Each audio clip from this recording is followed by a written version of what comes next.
You were lied to. They told you women are gentle, nurturing, selfless creatures, that love is pure, that devotion is sacred. But what if I told you Nietzsche saw through this illusion over a century ago? What if the truth about women isn't just uncomfortable? It's dangerous to the modern man's fragile ego. Stick around, because by the end of this video, you'll either hate me or finally understand why most men can't handle what Nietzsche really said. And trust me, you won't see women the same way again. They sold you fairy tales. From the moment you could understand words, you were fed myths that the right woman would complete you, that her love would heal your wounds, that she was morally purer, kinder, better than you. Nietzsche called this out as the greatest deception men inflict on themselves. Not because women are evil, but because men are cowards, afraid to face the raw, unflinching truth. What you call love is often just need dressed up as virtue. You don't adore her, you adore what she represents. Validation, purpose, an escape from your own inadequacy, and she knows it. Nietzsche didn't hate women. He hated the lies men told about them. The lies that turned them into angels or monsters, but never human beings. Think about it. Why do men crumble when a woman leaves? Why does her rejection feel like a verdict on your worth? Because you handed her the gavel. You made her your judge, your savior, your mirror. And when she walks away, the illusion shatters, and you're left staring at the cracks in your own psyche. Nietzsche warned us, when you gaze long into the abyss also gazes into you.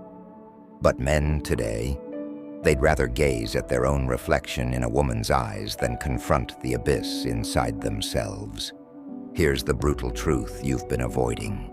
Women aren't your redemption. They're not your therapists, your moral compass, or your cosmic reward for being nice.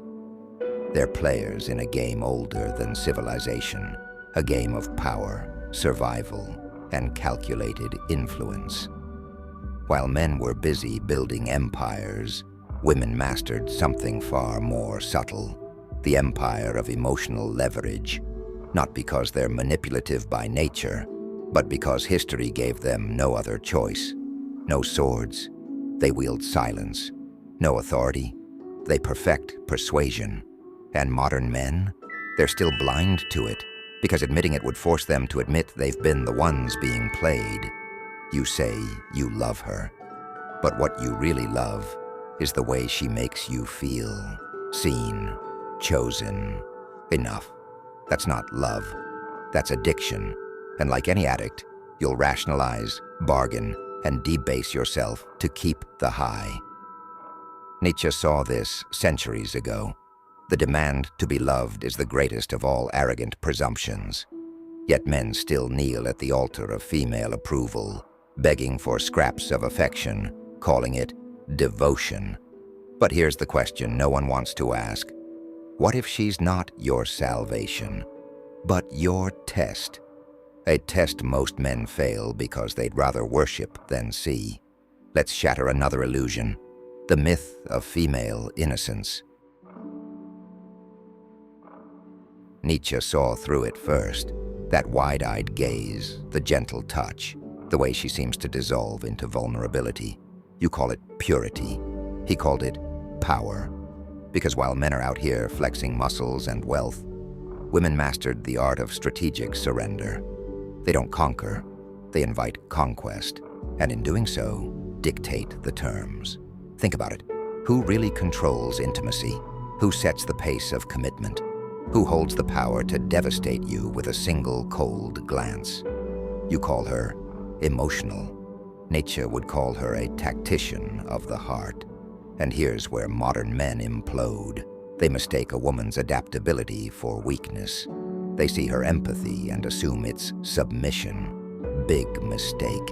Empathy is a radar. It tells her exactly what you crave, what you fear, what strings to pull. While you're busy protecting her, She's reading you like a blueprint.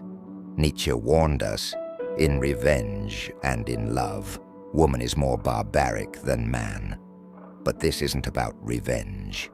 It's about realism. The moment you realize her tenderness isn't weakness but weaponized understanding is the moment you stop being a pawn in a game you didn't even know you were playing. Now the hardest pill to swallow. You were never in control. Not when you paid for dinners, not when you played the provider, not even when she whispered, "I need you." Because need isn't surrender, it's negotiation. And men, they've been negotiating with their own delusions. The delusion that her tears mean she's broken. They don't. They mean she's communicating. The delusion that her submission means you've won. It doesn't. It means she's choosing. Nietzsche put it bluntly. Everything about woman has one solution: pregnancy. But to strip away the shock value, and you'll see his real point. Biology is strategy. And men who ignore this will keep losing, not to women, but to their own blindness. So where does that leave you? At a crossroads. You can keep clinging to the fairy tale, pretending women are either angels or demons, or you can do what Nietzsche demanded. See clearly. Not to resent women, but to respect the game. Because the game won't change. But you still can. Sup, sad sacks? My kids? No, these. Try this toasted chicken bacon ranch with melty